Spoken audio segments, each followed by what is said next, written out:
Actes des Apôtres, chapitre 25. Festus, étant donc arrivé dans la province, monta 3 jours après de Césarée à Jérusalem. Et le souverain sacrificateur et les premiers d'entre les Juifs lui portèrent plainte contre Paul. Et le priant, ils lui demandaient contre celui-ci la faveur de le faire venir à Jérusalem, car ils avaient dressé une embûche pour le tuer en chemin. Mais Festus répondit que Paul était bien gardé à Césarée et que lui-même devait y aller bientôt. Et il ajouta que les principaux d'entre vous descendent donc avec moi et accusent cet homme s'il y a quelque chose contre lui. Festus, n'ayant demeuré parmi eux que 10 jours, descendit à Césarée, et le lendemain, s'étant assis sur son tribunal, il commanda qu'on amenât Paul. Quand on l'eut amené, les Juifs qui étaient descendus de Jérusalem l'entourèrent, portant contre Paul de nombreuses et graves accusations qu'ils ne pouvaient prouver. Tandis que Paul disait, pour sa défense, « Je n'ai péché en rien, ni contre la loi des Juifs, ni contre le temple, ni contre César. » Toutefois Festus, voulant faire plaisir aux Juifs, prit la parole et dit à Paul, « Veux-tu monter à Jérusalem et y être jugé sur ces choses devant moi ?» Et Paul dit, « Je comparais devant le tribunal de César, il faut que j'y sois jugé. Je n'ai fait aucun tort aux Juifs, comme tu le sais très bien.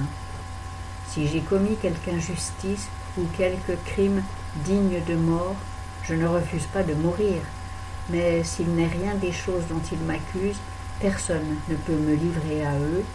J'en appelle à César. » Alors Festus, après en avoir conféré avec son conseil, répondit, « Tu en as appelé à César, tu iras à César. » Quelques jours après, le roi Agrippa et Bérénice vinrent à Césarée pour saluer Festus. Et comme ils y demeurèrent plusieurs jours, Festus informa le roi de l'affaire de Paul en disant, « Félix a laissé prisonnier un homme contre lequel les principaux sacrificateurs et les anciens des Juifs ont porté plainte lorsque j'étais à Jérusalem, demandant sa condamnation. Je leur ai répondu que ce n'est pas la coutume des Romains de livrer un homme à la mort avant que l'accusé ait eu ses accusateurs en face et qu'il ait eu la liberté de se défendre de son accusation.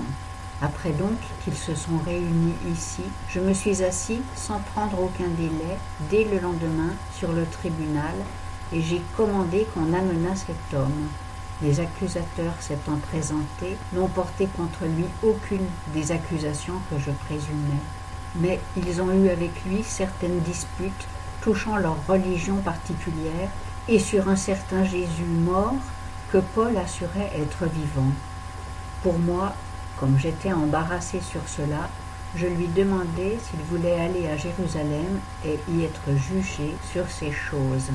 Mais Paul, en ayant appelé pour que sa cause fût réservée à la connaissance de l'empereur, j'ai ordonné qu'on le gardât jusqu'à ce que je l'envoyasse à César. Alors Agrippa dit à Festus, « Je voudrais moi aussi entendre cet homme. » « Demain, dit Festus, tu l'entendras. » Le lendemain donc, Agrippa et Bérénice vinrent avec grande pompe, et étant entrés dans le lieu de l'audience avec les tribuns et les principaux de la ville, Paul fut amené par l'ordre de Festus.